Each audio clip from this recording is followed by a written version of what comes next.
9번 볼까요? 체형 특성상 허리나 다리 관절 안 좋은 애기들이 많다.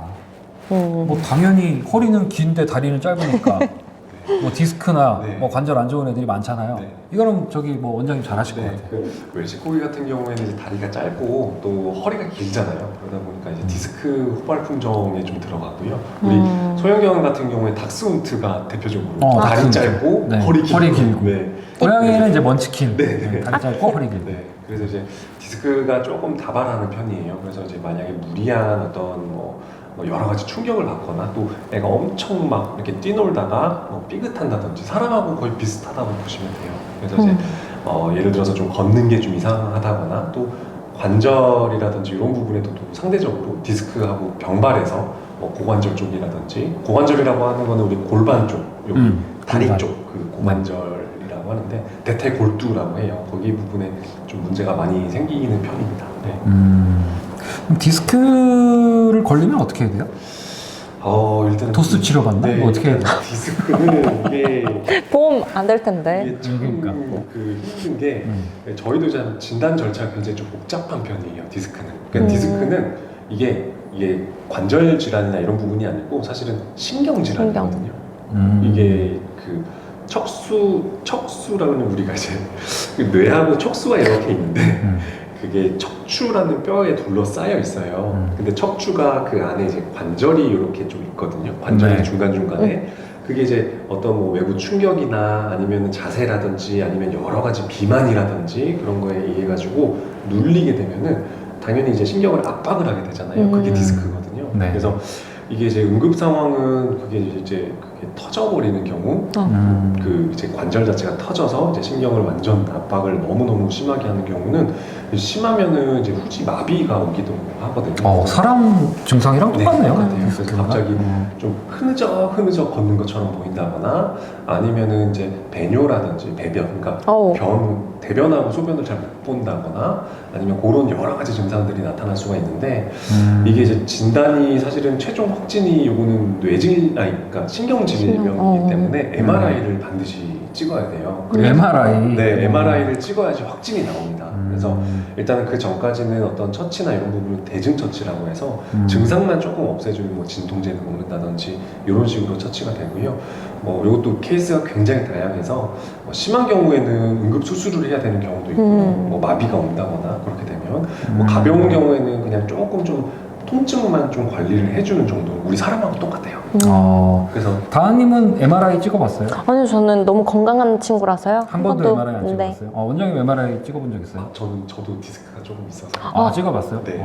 저는 예전에 그 교통사고가 나갖고 MRI를 찍어봤는데 굉장히 고통스럽더라고요. MRI가.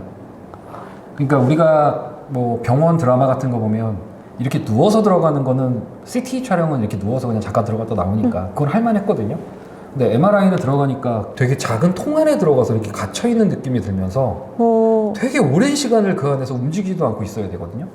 근데 그게 굉장히 저는 힘들더라고요. 들어갔다 나오는 게 아니라 꽤 오래 누워 있어야 되는 거예요? 그 안에 이제 조그마한 통 안에 이렇게 갇혀있는 느낌인데 되게 기분도 안 좋고 그리고 이상한 소리가 나요. 이상한 소리도 나고 밖에서는 계속 움직이지 말라 그리고 저는 안에서 막 못 참겠고 근데 시간은 또 꽤 길어. 제 기억으로는 한 20분 이상 그 안에 들어가 있었다. 체감상? 아니 실제로. 실제로? 근데 제가 막 그 안에서 또 움직이거나 하면 또 처음부터 다시 해야 되나 봐요.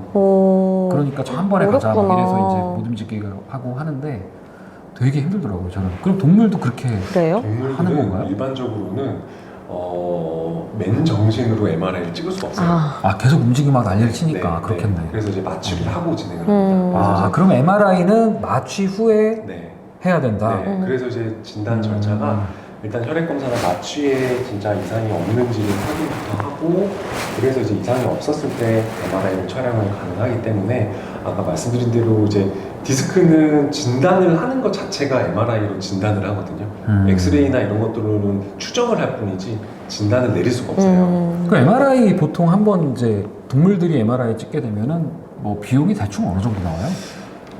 그것도 이제 뭐 병원마다 조금 다르긴 하겠지만 그래도 뭐 어느 정도 레인지가 있을 테니까. 이제 예를 들어서 MRI 촬영 비용만 대략적으로 한 100만 원 정도. 와. 적금 드세요. 그 사람은 우리는 이제 적금주세요. 보험으로 그거를 그죠? 하니까. 근데 이게 보험이 안 돼 있으니까. 그러니까 있어도 무용 지물인 보험 맞아. 상품? 그러니까 이제 아니 왜냐면 사람도 MRI 자체는 비싼데 우리는 이제 보험에서 대부분 커버를 해주니까 우리는 실제로 부담하는 게 적지만 동물도 거의 그런 준하는 수준의 비용이 나오는데 네. 뭐 보험이 없으면 그죠? 그리고 다 이제 풀리 부담을 해야 되는 거잖아요. 거기다가 이제 MRI 촬영 비용만 그 정도인데 촬영 비용만 네, 그 전에 이제 혈액 검사 아니면은 엑스레이 촬영이라든지 그건 또 별도로 비용도 별도로 있는 또 거고. 해야 되니까 이제 검사 비용이라든지 이런 부분도 사실 굉장히 좀 많이 드는 네. 여러분 이거 디스크 되게 큰 거네요. 지금 얘기 들어보니까 얘가 디스크인지 아닌지를 일단 검사하는 비용만 해도 지금 얘기한 것처럼 굉장히 다양한 검사와 또 비용이 많이 들어가는 MRI 촬영을 해야 하고 그거는 어쨌든 검사 비용이잖아. 네. 근데 얘가 만약에 정말 디스크라 수술을 해야 됩니다. 이거는 정말 우리 흔히 얘기하는 대로 몇백만 원 나오는 거 아니에요? 맞아요. 네. 그죠? 그리고 이제 디스크 같은 경우에는 뭐 침 치료, 물리 치료 사람하고 똑같습니다. 그래서 이제 와. 그럼 내가 복수 치료 아까 얘기한 거 네네. 그것도 있나 봐요. 진짜요? 네. 침 치료도 요즘에는 굉장히 오 마이. 대중화돼서 와. 침하고 뜸하고 코기 전용 도수 치료실을 하나 개발해서 하면 디스크 걸린 코기들만 도수 치료를 했거든요. 아니 근데 대표님 진짜 전문가 같지 않은데 은근히 아니, 제가 뭐가 되게 많이 제가 만주 스윗을 하니까 들어맞네요 자꾸. 맨날 우리 얘기하잖아요. 와. 제가 이 귀동량이 벌써 오래됐기 때문에 그쵸. 예. 그리고 나는 원장님하고 나눈 모든 내용을 남는 시간에 항상 계속 반복해서 들어요. 그래서 본인이 무슨 얘기하는지 본인은 기억 못하는데 나는 기억. 다 들으시니까. 만주 스윗사요 제가. 와. 들은 내용이 많아갖고 어쨌든 지금 내용 보니까 이거는 비용과 연관된 문제이기 때문에 우리 웰시코기 키우고 싶은 분들이 꼭 알고 있어야 됩니다. 맞아요. 이거 진짜 현실적인 부분이니까요. 네. 그리고 허리가 길고 다리가 짧은 이런 체형을 갖고 있는 애들은 공통적으로 디스크와 관절 쪽에 질병이 많이, 그러니까 디스크가 발병할 가능성이 되게 높고 네. 그 다음에 관절염도 발병할 가능성이 굉장히 높은 거다. 네. 관절 그렇죠? 쪽이 굉장히 좀 약한 편이라 네. 특히나 이제 뭐 아까 말씀드린 대로 고관절이라고 해서 그쪽에 변성이 좀 많이 되면은 사실 그것도 이제 결국에는 수술적인 조치가 최종 치료이기 때문에 이제 그런 케이스가 굉장히 좀 많은 편이죠. 그러니까 우리 이제 그 푸들 같은 경우에는 이제 쓸개골 탈구 네. 얘기 제일 많이 나오는데 여기는 디스크와 이제 관절. 네, 그러니까 상대적으로 그 슬개골 탈구가 한 중형견 이상부터는 소형견보다는 발생 횟수가 그렇게 많지 않거든요. 왜냐하면 소형견들은 아까 푸들 말씀하셨지만 푸들은 거의 선천적이에요. 거의 선천적으로 다리가 슬개골이 탈구된 애들이 유전자가 많은 편이라고 보는데 그 이제 그것도 종특이네요. 네, 그 정도는 아니거든요. 근데 이제 또 이제 크면 클수록 안쪽으로 빠지는 게 아니라 바깥쪽으로 빠지거든요. 슬개골. 쓸개골이요? 네네네. 웰시코기가? 네, 양상이 조금 달라요. 오. 네. 그래서 이제 쓸개골보다는 고관절이나 디스크 쪽, 물론 이제 쓸개골도 문제가 있는 경우도 많이 있습니다. 근데 이제 상대적으로 소형견보다는 그렇게 많은 편은 아니에요. 폼에는 어때요?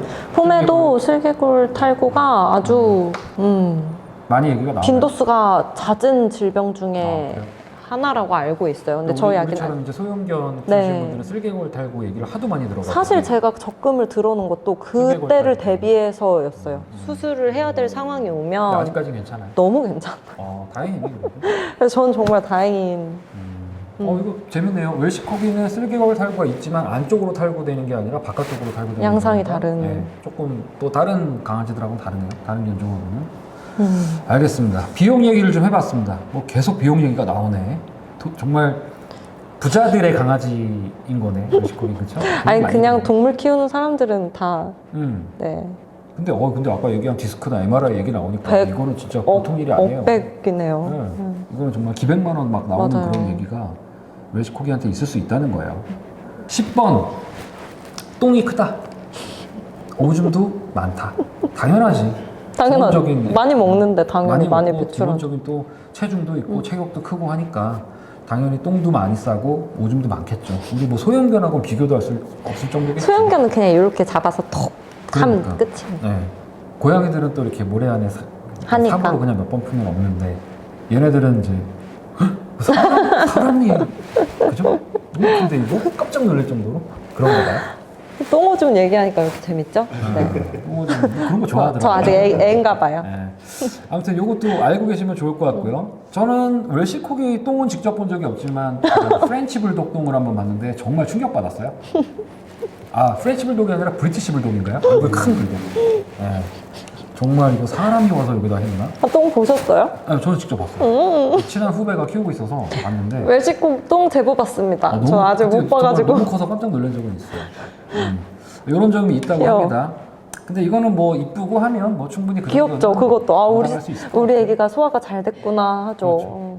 자, 11번 활동성 얘기 또 나왔어. 에너지. 활동성 좋아서 장마급의 비가 아니면 산책 나가야 된대요. 저 이거 친구한테 들은 것 같아요. 안 나가면 눈으로 욕한대. 안 나가면 눈으로 욕한대요. 아, 이거는 진짜 그 에너지를 지금 이 얘기로만 해도 우리가 그죠? 느낄 네. 수 있죠. 네. 그 에너지 감당하실 분들만 우리 웰시코기를 염두에 두셔야 됩니다. 12번째, 센 척을 잘한대. 고양이 보고 달려오는데 고양이 안 도망가면 못본 척함. 이거 무슨 성격이지? 살짝 비겁하네? 살짝 귀여운데 이거는? 이거 귀엽잖아. 이런 얘기 하면 귀여워요. 너무 귀엽잖아. 귀여워요. 그죠? 우리 경각심을 줘야 됩니다. 이거는 편집을 하든지. 요거는 진짜 좋은 거고, 이거 귀엽네. 그러니까 나쁜 점이라기보다 불편하고 어려운 점이 훨씬 더 많다는 거. 네. 13번 개미 파먹음. 아, 이건 저희에만 그런가 봐요. 아, 이거는 우리 그 섹시도월 미르. 개미를 파드시는구나. 네, 미르가 개미를 좋아하는 것 같아요.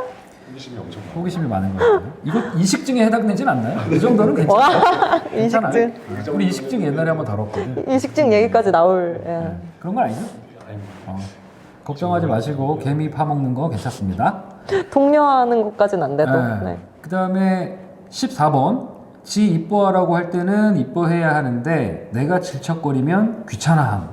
아, 이거는 이거 무슨 성격이야? 이거는 약간 개인 그 케바케인 것 같아요. 개박에. 개박에. 네. 각자의 성격. 오케이. 그럼 이건 한번 넘어갈게요. 엘리베이터나 공동생활 공간 갈 때 이 덩치가 너무 커서 눈치 보인대요. 그리고 그놈의 입마개 소리. 그러니까 보는 사람마다 왜 입마개 안 했냐고 막 뭐라고 하나 봐요. 이거 약간 저는 이거 너무 마음 아파요. 이런 경험 있어요? 저는 소형견인데도 불구하고 약간 한국 사회에서 강아지 키우는 사람은 약간 죄인 되는 기분이 들 때가 밖에 많아요. 나갔을 때. 네. 그러면 이런 내가 것들이- 여기서 방법을 알려줄게. 네. 스타필드를 가. 스타필드는 강아지. 죄송한데요. 스타필드도 매장 안엔 못 들어갑니다. 아니 그래도 밖에서 이렇게 하나도 있으니까. 스타필드가 맞아요. 네. 우리나라에서 가장 눈치 안 보이고 맞아요, 강아지 맞아요. 데리고 가기 좋은데요. 맞아요. 네, 저는 그런 데가 하나라도 있다는 게 되게 네, 좋은 것 맞아요. 같아요. 그리고 이제 요즘에는 동물보호법이 좀 강화가 돼가지고. 우리 또 네, 원장님 또 동물보호법 또 대학교에서 강의하고 계시니까. 꿀팁. 네.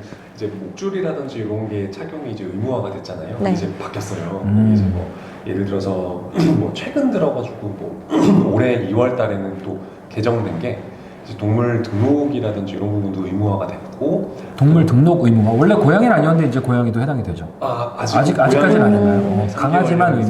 강아지만 이제 해당이 되고요. 네. 그다음에 이제 그 유기 시에는 뭐 굉장히 좀 강력한 처벌을 받게 돼요. 유기 시에는 네. 처벌이 강화됐고. 네, 강화가 돼가지고 올 2월부터는 이제 예전에는 그냥 과태료 수준이었어요. 과태료 300만 원 이하의 과태료 이렇게 처분이 됐었는데 이제는 벌금으로 바뀌었어요. 그러니까 전과가 남게 되거든요. 네. 그게 이제 올해부터는 굉장히 좀 그것도 강화가 돼가지고 뭐 여러 가지 부분에서 이제 동물보호법이 좀 강화가 되고 있어요. 그래서 아까 말씀하신 뭐 바깥에서 그 뭐 조항이 다 있어요. 뭐 맹견 종류 같은 경우에는 아예 그냥 초등학교나 유치원이나 이런 데들이 접근을 못해요. 맞아. 그런 거 이렇게 아파트 엘리베이터에 많이 맞아요. 붙여놓더라고요. 네, 그래서 이제 뭐 여러 가지 어떤 종류별로 또 뭐 입마개라든지 아니면은 목줄이라든지 이런 것들은 의무적으로 어느 정도 보호자가 에티켓이죠. 사실은 최소한의 우리가 이제 강아지를 키우시는 분들도 계시지만 이제 안 키우시는 분들도 같이 어울려서 살아가야 되니까 서로 이제 사회적인 협의에서 이제 동물보호법이 나오는 거니까 우리가 그 부분도 조금 좀 생각을 해줬으면 좋겠어요. 어느 정도 네. 지켜가고 규제를 만들어가고 하면 더 좋은 또 문화가. 이게 지금 여기 쓰신 거 끝부분에 보면 쌈딱이 되어가는 나를 느낌. 저 그러니까 진짜 그만큼 지금 맞아요. 어떤 주변에 계신 분들하고 갈등이 있었다는 트러블이 얘기고 계속. 주변에 계신 분이라는 게 뭐 멀리 있는 사람이 아니라 보통 같은 동네 사시는 분이거나 맞아요. 같은 아파트 주민일 거 아니에요. 그럼 이제 그런 분들하고 굉장히 지금 갈등을 많이 겪고 있고 강아지는 산책을 하면서 이제 그런 걸 많이 겪는다면 고양이들은 또 이렇게 길고양이 돌봐주시는 캣맘들하고 또 그 아파트 주민들하고의 갈등 이게 이제 끊임없이 계속 사회적인 이슈로 이제 막 가거든요. 그래서 그런 부분도 키우는 사람들도 또 우리 키우는 사람들끼리 자정 활동하지 않으면 안 되는 것들이 있어요. 네. 저희가 이제 그런 것들도 우리가 이제 하는 그 문화 개선 영역 안에서 좀 다루고 또 그런 것들을 계속 널리 알리고 또 그런 것들에 동참하고 하다 보면 지켜나가고. 네, 그러다 보면 서로 이제 피해 없이 어느 정도 아까 말씀하신 사회적인 합의 영역 안에서 하면 전혀 문제 없잖아요. 그리고 우리가 외국 나가서 유럽이나 미국 가면 그런 것들 되게 사람들이 잘하고 있으니까 부럽잖아요. 우리라고 그런 걸 못할 건 없으니까. 근데 점점 좋아질 거라고 믿어요. 점점 이미 좋아지고 네, 있어요. 네. 좋아지고 있는데 저는 좀 한편으로는 그 캣맘들 대상으로 해서 뭐 이렇게 뭐 되게 안 좋은 이야기들 인터넷에 많이 나오고 하는 거 보면 아직까지는 좀 부족하구나.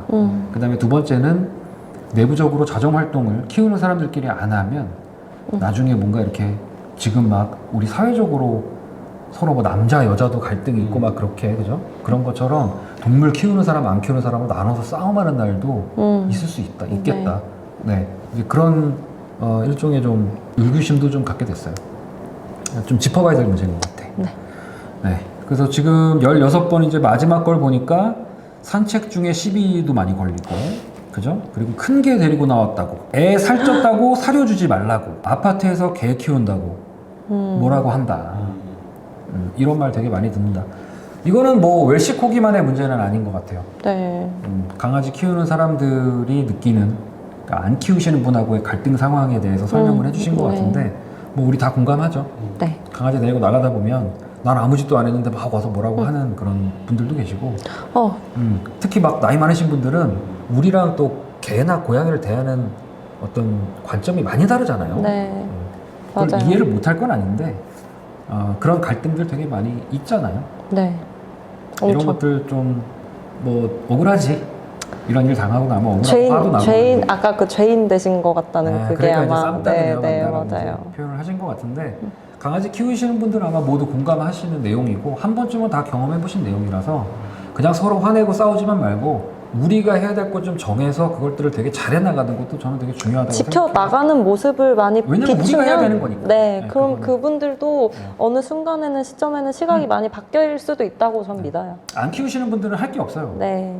근데 키우시는 분들이 할 건 있거든요. 네, 맞아요. 근데 그게 좀 정확하게 구체적으로 우리가 뭐를 잘해 나가면 우리가 나중에 어떤 걸 얻게 되는지 그런 것들이 저는 지금 막 그 어린 우리 초등학생 때 학생들부터 우리가 지금부터 막 교육해야 될 분야라고 생각해요. 네. 왜냐면 그 친구들이 나중에 강아지 고양이 키울 거 아니야. 그죠? 그때 가서 이제 막 하려고 그러면 또 정보도 없고 아는 내용도 없어서 우리가 했던 실수를 그대로 또 그죠? 반복하고 하니까 이건 되게 중요한 것 같아요. 어때요? 16가지 이야기들을 쭉 이제 정리하신 내용을 보니까 뭐 대부분 다 공통적이고 중복되는 내용들을 주셔서 이 내용은 다 웰시코기 키우시는 분들은 다 이렇게 생각을 하시는구나. 근데 코기가 사랑스럽게 느껴지는 다. 뭐 어떻게 그것도 좀 보면, 같이 네, 얘기를 맞아요. 해주셔서 뭐 상상을 해보면 좀 귀여운 포인트도 있고 한데 자 한번 찍어봅시다. 첫 번째 털에 민감하신 분. 털. 나 집에 막 털 날리는 거 싫고 옷에 털 달라붙는 것도 싫고 알러지가 있다. 뭐 알러지가 있고 막 피부에 와서 박히기도 하고 이런 털에 되게 예민하신 분들 절대 웰시코기 키우시면 안 됩니다. 왜냐면 그 감당할 자신이 없으실 거예요. 그렇죠? 네. 두 번째 웰시코기 키우면 비용 많이 듭니다. 일단 많이 먹기도 하고 많이 싸고요. 많이 싸기도 하고 그 다음에 병원을 가도 작은 견종이나 이런 애들보다는 훨씬 비싸고 목욕을 해도 비싸고 미용을 해도 비쌀 거예요. 뭐든지 다 비싸. 그러니까 그거를 감당할 만큼 경제적인 어떤 부분도 반드시 고민해야 되고요. 그게 안 된다고 생각하면 웰시코기 키우기 쉽지 않습니다. 맞죠? 그 다음에 세 번째 활동력. 에너자이저야. 그죠? 그래서 하루에 정말 2시간 이상 얘랑 산책 나가서 뛰어놀고 뛰어놀면은 뭐 끝날 문제야? 아니잖아. 또 집에 들어오면 목욕 다리가 시켜야 짧아서 배까지 머드팩하고 들어온대. 그럼 아, 무좀도 상상돼. 있다면서요, 무좀. 네, 이게 얘네들이 매일매일 활동량이 엄청나잖아요. 그러다 보니까 이 발 밑에 아니면은 이런 데 이제 계속 묻어나니까 사실 집안 내부에 들어올 때는 씻길 수밖에 없잖아요. 그래서 이제 뭐 매일매일 여기를 씻겨서 족욕이라고 하죠. 여기를 이렇게 씻겨주는데 원래는 매일매일 만약에 씻기려면은 이 우리 발가락 사이, 그 다음에 얘네들이 강아지들은 유일하게 발바닥 여기서 땀이 나요. 여기서 땀이 나는데 개발에 땀 난다는 게 틀리지만은 아니네요. 그래서 그 부분을 사실 소형견 같은 경우에도 그런 게 이제 좀 관리가 안 되는 분들도 많은데 그래도 어떻게든 잡고 하면은 작으니까 할 수 있는데 맞아요. 여기는 허벅지에 애들이- 끼고 하면 되는데 네. 소형견은 중형견 또 힘이 좀 세나요? 달려오는데 맞아요. 감당이 안 되잖아요. 또 발가락 사이사이 말려주는 게 이게 생각보다 쉽지가 맞죠. 않아요. 그거 어려워. 뭐 그런 기계 나왔으면 당장 사고 싶어. 요즘에는 바람을 펴. 자동으로 말려주는 기계도 있긴 한데 또 외식고기면 엄청 큰 걸 또 들여두셔야 돼요. 그래서 이제 뭐든지 비싸지는 거예요. 네, 이게 다 어마어마하게 비용이라든지 이런 부분도 만만치가 않을 텐데 그래서 이게 관리가 안 되는 애들이 굉장히 많아요. 그래서 발가락 사이사이가 조금 색깔이 좀 진해지거나 빨갛거나 거기를 계속 핥고 있거나 그러면은 사실 지간 습진이라고 해서 여기에 이제 사람으로 치면 무좀 같은 게 있는 애들이 굉장히 많아요. 그래서 그거는 사실은 재밌네요. 잘 말려줘야 무좀이 되거든요. 드라이기로. 근데 보통은 강아지들 대부분 드라이기 꺼내는 순간 다 도망가죠. 맞아요. 네. 직구 공격하려고. 네, 엄청. 근데 맞아요. 외식고기가 만약 그렇게 해버리면 그 감당이 안 되거든요. 그래서 이게 이제 관리나 이런 부분에서 좀 더 또 신경을 더 써주셔야 돼요. 네. 그 처음 들은 얘기예요. 강아지 무좀, 습진. 습진. 그렇죠. 네. 생각보다 굉장히 많습니다. 발가락 사이를 이렇게 벌려가지고 이쪽 부분이 이제 빨갛진 않은지 그다음에 정말 심해지면 여기가 퉁퉁 부어요. 그리고 이제 노란 눈곱 같은 거 막 끼거나 그러면은 그거는 좀 문제가 있는 거거든요. 심하면 그것도 약을 먹어요. 근데 이제 약으로 저는 솔직히 만약에 그런 애들 오면은 이게 그냥 약 준다고 해결되는 문제가 아니거든요. 우리 무좀하고 똑같아요. 무좀 그냥 약으로 해결하시려고 하면은 아유 뭐 양말 계속 신고 있는데 약 먹는다고 어떻게 무좀이 낫겠어요. 그 예전에 아저씨들 신는 그 무좀 양말 같은 거 이렇게. 개좀 양말 아세요? 있으면 제보. 아 저는 알죠. 아저씨들 신는 무좀 양말 알아요? 저희 아이고 커밍아웃 했어. 아빠가 무좀 있으셨던 거. 잘라주십시오. 그게 이제 요즘에 굉장히 트렌디하게 얘기하면 그게 이제 뭐 탑이 양말인 거지. 이렇게. 저희 아버지 무좀이 있으셔서 신는 게 아니라 패션, 오로지 패션. 패션인데 그러니까 약간 좀 탑이 깨어 양말. 계신 분이라서. 그런 게 만약에 있으면은 그런 걸 이렇게 신겨서라도 좀 그 무좀이 없어지면 좋은데 강아지한테 그렇게 해줄 수는 없잖아요. 네. 강아지 무좀 양말이 없지 않을까요? 없죠. 아유, 없으니까 얘기를 한 신발 거지. 신기고 이렇게 하는데 신발 신겨도 솔직히 말씀드려서 잘 모르겠습니다. 신발 신겨서 더 문제가 아니, 있는 거예요. 그 별로 뭐 네. 효과가 없어서 네. 요즘에 잘 안 시키는 거예요. 통풍 자체가 안 네. 되면 낫지가 않을 그리고 것 같은데. 신고 있는 것 자체도 애들이 신고 있는 난리 애들은- 나겠죠. 네, 네. 아니 한 10년 전만 해도 푸들 같은 애들은 신발 신고 밖에 나가는 애들 많았어요. 밖에 나가면. 근데 어느 순간 그 이제 효과가 없으니까 뭐 달리다 보면 하나씩 잊어버리고 맞아. 그러다 보니까 에휴 이거 뭐야 그러고 나중에는 요즘에는 그런 분들 별로 못 본 것 같아요. 어쨌든 웰시코기는 활동력이 어마어마하다. 그래서 밖에를 자주 산책을 시키지 않으면 그러니까 시켜야 하는데 만약에 그걸 못하게 되면 엄청난 기물파손을 이제 집에서 하는 걸 경험하게 되고 결국은 이제 지옥을 경험하는 거죠 집안에서. 그러니까 이렇게는 안 되겠다 싶어서 잦은 이제 산책을 하게 되는데 그게 아까 이제 얘기하기로는 정말 태풍이 막 오지 않으면 무조건 나가는 정도. 어느 정도 비 오면 무조건 나가야 되고. 그 정도 활동력을 같이 하실 분이 아니라면 웰시코기 키우면 안 됩니다. 그죠? 정말 상상을 초월하는 활동량이에요. 특히 중형견들 대표 주자들 비글, 웰시코기, 코카스파니엘 얘네들 공통점들이 굉장히 활동을 많이 하는 애들이라서 예전에 다 뭐 이렇게 앞머리, 소머리 했던 애들이니까 그런 본능이 있나 봐요. 그래서 소형견하고는 아주 급이 틀립니다. 활동력이라는 관점에서 그거 꼭 알아두셔야 될 것 같고요.